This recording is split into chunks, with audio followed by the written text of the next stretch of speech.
ونحن نسبح بحمدك ونقدس لك قال إني أعلم ما لا تعلمون. جب اللہ نے فرمایا کہ فرشتوں تیار ہو جاؤ، میں زمین پر اپنا خلیفہ بھیجنے والا ہوں، تو اللہ کے بارگاہ میں فرشتوں نے عرض کیا یا اللہ میں تیری تسبیح پڑھتا ہوں، تیری تقدیس کرتا ہوں، تیرا تذکرہ کرتا ہوں، تیری پڑھائی کرتا ہوں، تیرا سجدہ کرتا ہوں، تیرے لیے رکوع قیام سب کرتا ہوں. یہ انسان دنیا میں جائے گا تو لڑائی کرے گا، چغلی کرے گا، غیبت کرے گا، شراب پیے گا، چوری کرے گا، باپ بیٹے میں جھگڑا ہوگا، میاں بیوی میں جھگڑا ہوگا. اسے کیوں پیدا کرنا چاہتا ہے؟ تو اللہ نے فرمایا انی اعلم ما لا تعلمون، جو میں جانتا ہوں وہ تم نہیں جانتے. تم تو شرابی کو دیکھ رہے ہو، جواری کو دیکھ رہے ہو، چغل خور کو دیکھ رہے ہو، میں تو غوث اعظم کو دیکھ رہا ہوں، غریب نواز کو دیکھ رہا ہوں، مجدد اعظم کو دیکھ رہا ہوں، عتیق ملت کو دیکھ رہا ہوں، مجدد اعظم کو دیکھ رہا ہوں. تم شرابی کو دیکھ رہے ہو، میں نماز. سبحان اللہ. جو تم جان، جو میں جانتا ہوں وہ تم نہیں جانتے. نبی نے فرمایا کہ اے علی تم لکھو جو یہ کہتے ہیں، اس لیے کہ جو میں جانتا ہوں وہ تم نہیں جانتے. سبحان اللہ. معاہدہ ہو گئے. 57 سال 50 اور 7 کتنے ہو گئے؟ 57 سال گزر گئے. نبی کی عمر کتنی بچی ہے 63 میں؟ 58 59 60 6 سال 6 سال بچی ہوئی ہے. 57 گزر گئی. اب ذرا غور کرو، 7 سال کا زمانہ یہ گزرا، نبی مدینے واپس آ گئے، وہ لوگ مکہ واپس چلے گئے. اسی کے بیچ میں جو لوگ مکے سے مدینہ آئے، نبی نے سمجھا بجھا کر ان کو مکہ واپس کر دیا. اور جو مدینے سے بھاگ کر مکہ گئے، نبی نے ان کو بلایا نہیں. اس کا نتیجہ یہ ہوا، اس کا فائدہ یہ ہوا کہ جو ایک بار نبی کا دیوانہ بن گیا، تیر برداشت کر لے گا، تلوار برداشت کر لے گا، جائیداد کو دینا برداشت کر لے گا، مال و دولت کو لٹانا برداشت کر لے گا، اس سے غصہ لے گا، لیکن اس کے مصطفیٰ کو سینے سے نکال نہیں پائے گا. جب وہ مدینے سے مکہ بھاگ کر گئے، مکے والوں نے آنے نہیں دیا. جب آنے نہیں دیا تو عاشقوں نے مکے میں تبلیغ کرنا شروع کر دیا. کیا کرنا شروع کر دیا؟ تبلیغ. کلمہ پڑھانے لگے، نماز پڑھانے لگے، سجدہ کروانے لگے، قرآن پڑھانے لگے، اور دھیرے دھیرے مکے میں مسلمانوں کی تعداد بڑھ گئی. جب تعداد بڑھ گئی تو ان صحابیوں نے پیغام دیا نبی کو کہ یا رسول اللہ مکے کی گلیاں ہموار ہو گئی ہیں، اب آپ تشریف لائیے. پورے 10 سال پر نبی 12,000 کا لشکر زرار لے کر مکے میں داخل ہوئے اور خانہ کعبہ کے ارد گرد اسلامی جھنڈا کو لہرایا. اسی وقت سے مکے نہیں بلکہ پوری سعودیہ میں دھیرے دھیرے دیکھتے دیکھتے حبشہ میں، عراق میں، قسطنطنیہ میں، احلاس میں، یہاں تک کہ کچھ ہندوستانی علاقے میں بھی اسلام کا پرچم بلند ہونے لگا. سبحان اللہ. کیسے ہوا؟ اخلاق سے، محبت سے، پیار سے. آج ہمارے اندر دل تو ہے لیکن اس دل میں خلوص نہیں ہے. ہمارے پاس زبان تو ہے لیکن اس زبان میں سلاست نہیں، لجاجت نہیں، محبت نہیں. ہمارے پاس آنکھیں تو ہیں لیکن ان آنکھوں میں بصیرت نہیں. ہمارے پاس قدم تو ہیں لیکن ہمارے قدم راہ صراط پر نہیں. ہمارے گھروں میں ساری چیزیں ہیں لیکن اس کے استعمال کا طریقہ شرعی نہیں. آج قسم سے اگر ہم اپنے طریقے روش کو بدل لیں، ہم اپنے انداز کو بدل لیں، تو آج بھی ہمارے گھروں میں خدا کی رحمتیں جھماجھم برسیں. کسی شاعر نے کہا کہ میرے ہاتھوں میں تھا جب تک خوف خدا کا دامن، میرے ہاتھوں میں تھا جب تک خوف خدا کا دامن، میرا پاؤں چومتی تھی یہ گردش زمانہ. پہلے دل میں خدا کا خوف پیدا کیجئے، اپنے دلوں میں اللہ کا ڈر پیدا کیجئے، تو انشاءاللہ تعالی سب کچھ ٹھیک ٹھاک ہوگا. باہر گئے آج کون سا دن ہے؟ اتوار کا دن ہے. کل سوموار ہے. ابتدا ہو گئی ہے نہیں، 12 بجے بعد ہوگی. اس لیے اعتبار سے ہجری اعتبار سے شروع ہو گئی. ہم سبھی حضرات ضلع کوڈرما اور گریٹی سے کے مختلف علاقوں سے یہاں پہ اکٹھا ہوئے اور جناب تبارک صاحب جنہوں نے تقریباً 2-2.5 سال کے عرصے میں اس گھر کو یہاں تک پہنچایا. بڑی خوشی ہوئی ہے. آپ لوگوں کو خوشی ہوئی کہ نہیں؟ یہ بڑی اچھی بات ہے کہ اب ہمارے علاقے میں ایسے ایسے مکانات بن رہے ہیں کہ گھر کے اندر داخل ہونے کے بعد یہ محسوس نہیں ہوتا ہے کہ ہم عالم پور میں یا شاہ پور میں بیٹھے ہیں، بلکہ یوں محسوس ہوتا ہے کہ ہم ہندوستان کی کسی مہانگری میں بیٹھے۔ لیکن اس پر بھی قرآن کی ایک آیت میں آپ کو حوالے میں پیش کروں گا، اس کو سنیں گے آپ لوگ؟ ختم کر دیں، کیونکہ میرے پاس اتنے مضمونات ہیں اصلاح کے تعلق سے کہ میں خود نہیں بیان کر سکتا۔ میں بچپنے میں جب پڑھا کرتا تھا تو روزانہ ایک حدیث شریف یاد کر کے اپنے استاد حضرت علامہ و مولانا مناصر اہل سنت طاہر حسین صاحب کے مصباحی کو سنایا کرتا تھا۔ اسی کا نتیجہ ہے کہ آج مجھے بے شمار حدیثیں یاد ہیں، اور جب مفتی سرار مصطفیٰ صاحب قبلہ رحمۃ اللہ تعالی علیہ فتاوے لکھا کرتے تھے تو میں اس کی لکھاوٹ کیا کرتا تھا، وہ بتاتے تھے، میں لکھا کرتا تھا۔ یہ بچپنے سے میرا مشغلہ رہا، جس کا نتیجہ آج یہ ہے کہ میں کسی بھی فتوے کو بہت جلدی اور بہت تیزی کے ساتھ لکھ لیتا ہوں۔ محدث کبیر صاحب قبلہ جو اعلیٰ یہ حضور مفتی سنار مصطفیٰ صاحب کے بڑے بیٹے ہیں اور حضور صدر الشریعہ رحمۃ اللہ تعالیٰ علیہ مصنف بحار شریعت کے دوسری بیوی سے بڑے صاحبزادے ہیں، کہہ دو سبحان اللہ۔ ان سے کافی زانوے تلمیذ طے کرنے کا موقع ملا۔ آج ان کی برکتیں ہیں کہ میں آپ لوگوں کے سامنے کچھ صحیح باتیں بیان کرنے کی کوشش کر لیتا ہوں اور میں کچھ لکھنے کی جرت کرتا ہوں۔ اللہ تعالی ہم لوگوں کو بھی نیک کام کرنے کی توفیق عطا فرمائے۔ آمین۔ اور تو میں یہ بتا رہا تھا کہ آج سے 20 سال پہلے 30 سال پہلے ہمارے علاقے کی جو حالت تھی وہ کسی سے چھپی ہوئی ہے کیا؟ بولے نا بھائی، سب ہاتھ لپسی گوندلی بات توڑا توڑا کھا کے گزارا کرتے تھے کہ نہیں؟ بریانی کا نام نہیں سنا تھا آپ لوگوں نے، سنا ہوگا خوابوں خیالوں میں، بڑی خوشی میں تو پلا بن گیا۔ لیکن آج کون ایسا کھانا ہے جو شاہپور میں، عالم پور میں، گاوا میں، ڈسٹرکٹ کوڈرما کے خطے میں، ضلع گریڈی کی گلیوں گلیوں میں، ہندوستان کے چپے چپے میں نہ بنتا ہو؟ کل جو کھانا مدراس میں بنا کرتا تھا آج وہی کھانا عالم پور میں بن رہا ہے۔ کل جو کھانا سعودیہ میں، دبئی میں، قطر میں، ریاض میں، انڈونیشیا میں، ساؤتھ افریقہ میں بنا کرتا تھا آج ہمارے گلیاروں میں بن رہا ہے۔ کیوں؟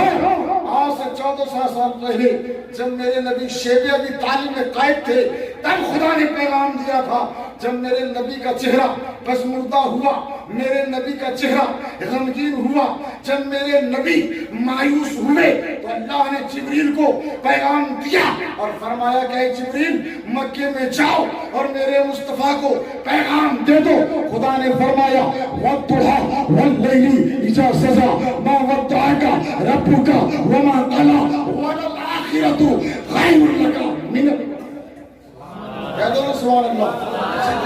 اللہ نے فرمایا کہ اے جبریل جا کر میرے نبی سے کہو وَلَلْآخِرَةُ خَيْرٌ لَكَ مِنَ الْأُولَىٰ، کہ میرے محبوب تکلیف نہ کرو، غم نہ کرو، دکھی مت ہو، تم اتنا سوچ لو کہ ہر آنے والا دن تمہارے لیے پچھلے دن سے بہتر ہوگا، پچھلے دن سے بہتر ہوگا۔